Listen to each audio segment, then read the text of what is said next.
Yo, what's going on, everybody? We're back. But in today's video, we're going to be looking into the mysticism of Hinduism and Buddhism. And so this video is going to be the mysticism of Hinduism and Buddhism simplified. So let's jump straight into this. In Hinduism and Buddhism, they will use the analogy of a play to understand the true nature of reality, or the universe, God, or life. And there are three main terms that are important to know when it comes to understanding Hinduism and Buddhism. And those words are Brahman, Atman, and Jivatman. And for the sake of simplicity and practicality, I'm going to be paraphrasing.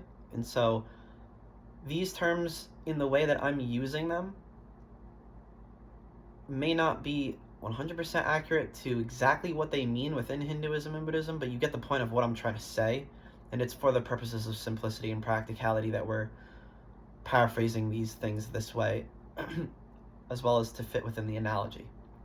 And no analogy is perfect, but anyway. If we use the analogy of a play, first you have Brahman, and then you have Atman. And these two words are actually synonyms. They're used interchangeably, and we'll understand how in a second. But the third word first is Jivatman. Now, when it comes to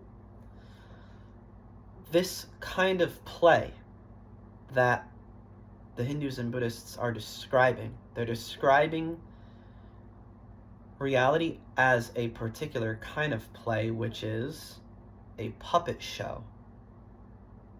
And in a puppet show, all there is the puppet master and the puppet, which is the difference between God and man as life and form, which is either the mind and the body or the spirit and the body, the universe and the brain, if you would like, right? Reality and personality. Now, when it comes to the puppet master in a puppet show, the puppet master is both the director and actor. There's only one director, there's only one actor. The actor is the director as the puppet master. And then you have the character, which is the puppet. And so in Hinduism and Buddhism, when they're using Brahman and Atman interchangeably, they're saying director or actor interchangeably, but regardless, the actor is the director as the puppet master. Atman is Brahman as God. Jivatman is the character as man. And so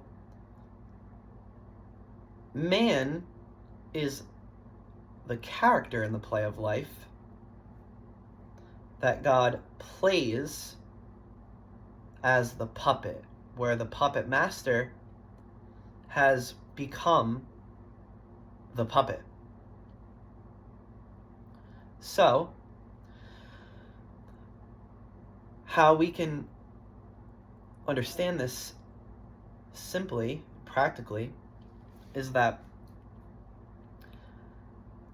the brain is a mask, the body is a suit, form is a costume disguising life within.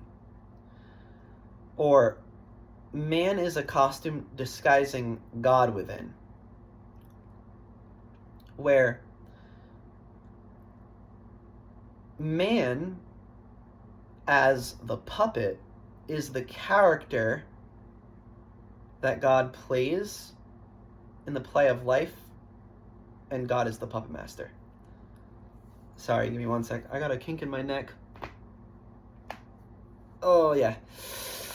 Okay, that was bugging me. But let's say that one more time. Man is the character in the play of life that God plays as the puppet master. All right? And so all of life is ventriloquy. And God is the ventriloquist as oneself. Man is one's self-image, image of oneself, where life has transformed. The mind has materialized as the body in the dream of life. And now God, who is the puppet master, has become man as the puppet.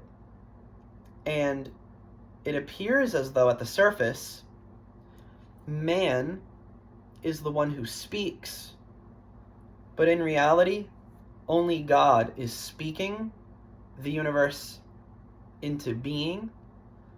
God is speaking the universe into existence through ventriloquy, which is the word. Where although it appears as though at the surface man is speaking, there is only God who speaks. There is only God speaking the universe into existence. And so if we use the analogy of a mouth to understand the nature of God as consciousness, the creative principle of life, the creative power of life as the word, which is the mind or the spirit, as oneself, the creator being, the mind is like a mouth. All there is when we say in the beginning was the Word, and the Word was with God, and the Word was God, God and the Word is the mouth and speech, which is the mind and thought, where God speaking the universe into existence is the mind thinking the universe into existence. Thinking is speaking. Thought is speech. The mind is the mouth as God. The word as the creative power or principle of life as oneself, the creator being. And so the word is the power of affirmation, which is repetition in visualization. Creative visualizing. Visualization as creative imagining. God is imagination or vision. His creative power is imagining or visualizing, or all of life is imagination. The dream of life is a vision in the mind of God as the universe right here, right now, as oneself, life itself. And so, going back to the play analogy, let's run it back again. You have the puppet master and the puppet in the puppet show of life. The puppet master is the director actor. The puppet is the character. The actor is the director as the puppet master. Atman is Brahman as God. The character is the puppet as man. Okay? Man is the character in the play of life that God role plays as. It's through man that God speaks the universe into existence. God and man are one.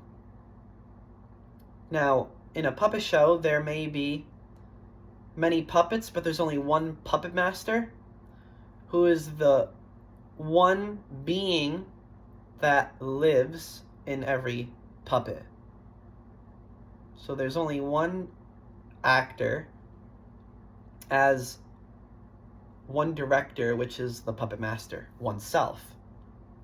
As God, the immortal being, role-playing as man, the character in the puppet show of life, the immortal body. The immortal being and immortal body is God in man, life within form, the puppet master inside of every puppet. All right. So it's like how there are 8 billion people on Earth.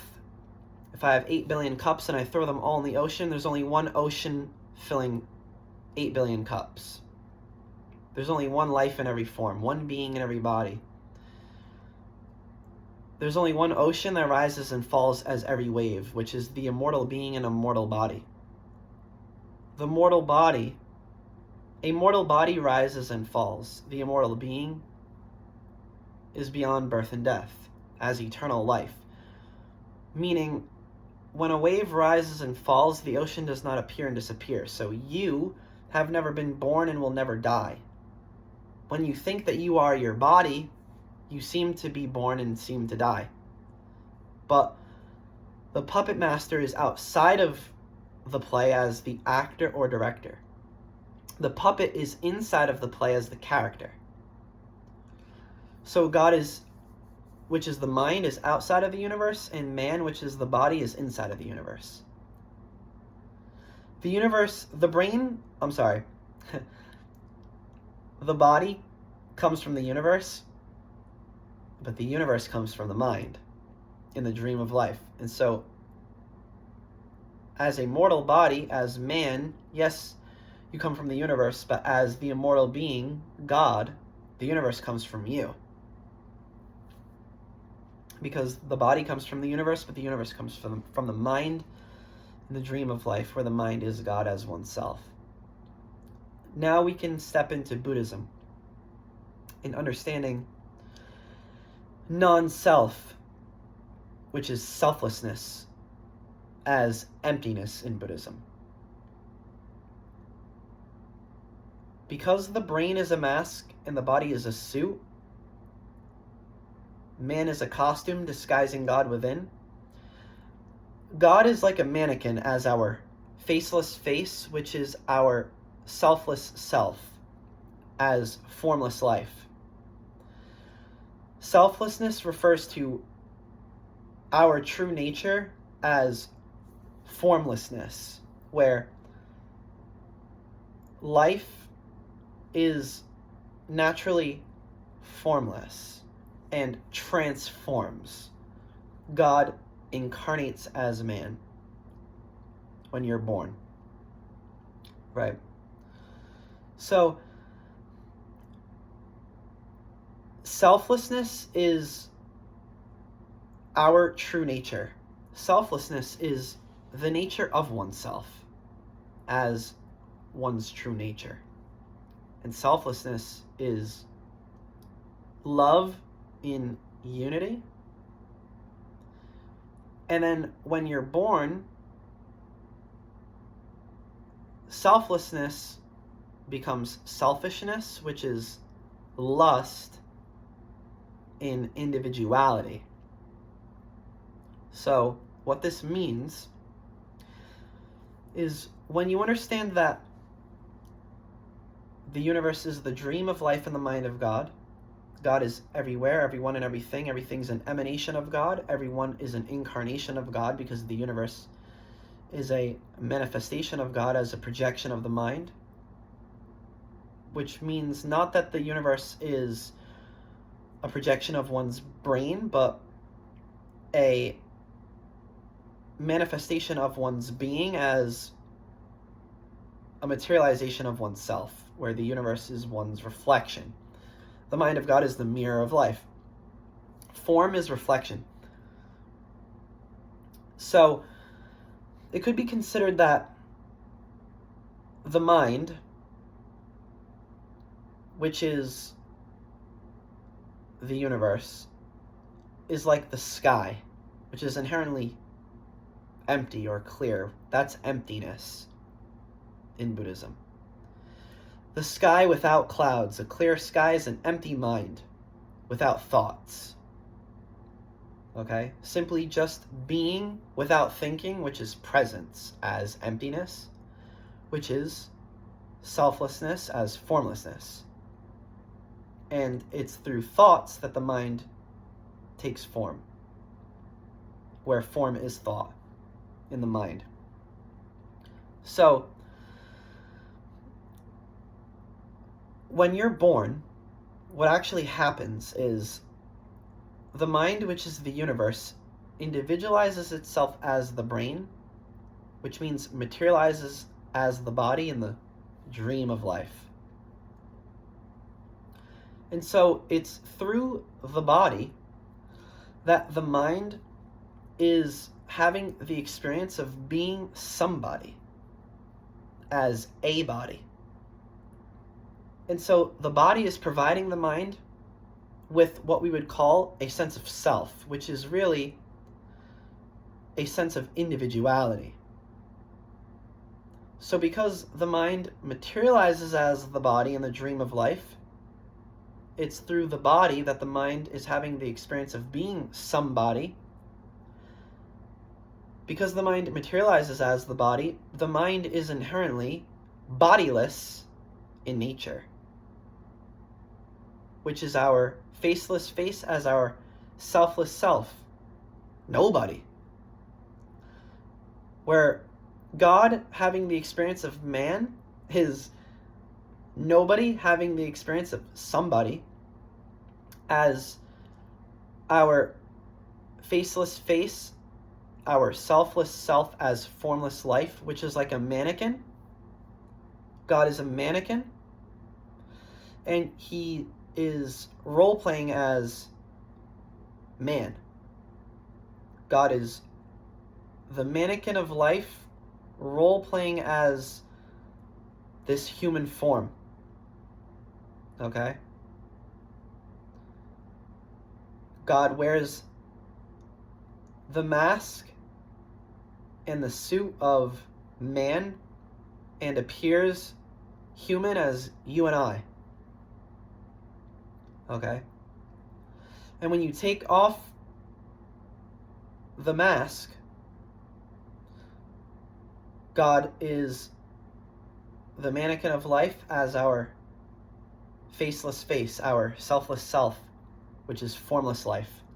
And that is emptiness as selflessness, which is called non-self in Buddhism.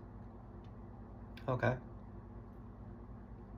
So, when we say we're God having the experience of man, we're saying in the context of the mind and mental states, the mind in its natural state of being without thinking, as presence, is formlessness as emptiness, which is selflessness. Right? Selflessness is love as unity, as nobody. And then the mind materializes as the body when you're born to have the experience of being somebody, where selflessness has now come into selfishness, which is lust in individuality. So the mind in its natural state is unity, and the mind in its superficial state is individuality. And that's the difference between love and lust. Love is peace. Lust is pleasure and pain, and even power, if you will. And so we are nobody having the experience of somebody, as God having the experience of man. And that's what being human means. As this human being, this form of life is an image of oneself. And so image is individuality as the body, which is lust as pleasure and pain, which is called the flesh in the Bible. And then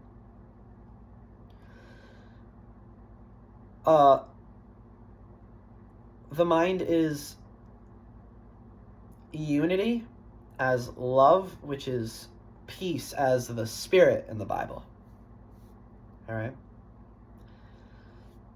And that is pretty much it. That is the simplicity and practicality of the mysticism of Hinduism and Buddhism. And you can see even how it relates to Christian mysticism, which is just Christianity, in understanding the true nature of life. Okay? And how who we are is nobody. Because who you are is life. And you appear to be somebody. Because form is how you appear. Life is who you are. Form is how you appear. God is who you are. Man is how you appear. Because life forms are mind states. States as forms are appearances. All right? The brain-body complex as form is how you appear, not who you are. Who you are is life itself, as God. Man is how you appear. Because when we understand that the mind is the universe, and the universe is the dream of life in the mind of God, creating is visualizing as materializing, which is reflecting as appearing, where the mind of God is the mirror of life as oneself, space itself, the immaterial, which has materialized itself as the universe. Okay? So the mind is the space in which all objects are contained. All of the immaterial objects inside of the brain and all of the material objects outside of the body are all contained inside of the mind as the space in which all objects are contained, which is oneself as the subject. The subject means the creator as the dreamer, where the object of our experience is creation as the dream of life in the mind of God. All right? So, the creative power of speaking, which is thinking, is materializing as appearing. And because we are the mind as the immaterial being appearing as a material body, form is therefore appearance. Life forms are mind states as appearances. Therefore, the brain-body complex as man, which is form, is not who you are, but how you appear as your reflection. Life is a paradox or a contradiction where space itself as the mind of God, the mirror of life, has reflected itself as the body, which is man as one's image of oneself. That's why we call it body image. That's why we call them thought forms, because the body is the image of oneself as a thought form in the mind. The mind is God as oneself in the context of consciousness, the creative principle or power as the creator being. As life living itself, we are creation creating itself, which makes us the creator. The dreamer of the dream of life, which is the universe, in the mind of God, the mirror of life, right here, right now, as oneself. And that's it. That is the simplicity and practicality of Hinduism and Buddhism and the mysticism of Eastern psychology. And you can see even a little bit of as to how it relates to Judeo-Christian mysticism and how it's all one truth. There's only God. There's no such thing as man, which means there's only mind. There's no such thing as matter. If the universe is the dream of life in the mind of God, then there's only God as the mind. And so therefore, there's no such thing as other. There's only one self. And so because there's only one self as oneself, there is only oneself. Nothing exists other than oneself. The only way to provide the illusion of individuality is through the only way to provide the illusion of something other than oneself is through individuality, which we would call a sense of self. And so the body is what's providing the mind with a sense of self, meaning a feeling of individuality, where everything inside of the body, as the body, is considered to be oneself, and everything outside of the body, as the rest of the universe, appears to be other than oneself. But when you understand that oneself is the universe, there is no such thing as other. There is nothing other than oneself. And so it's only through the body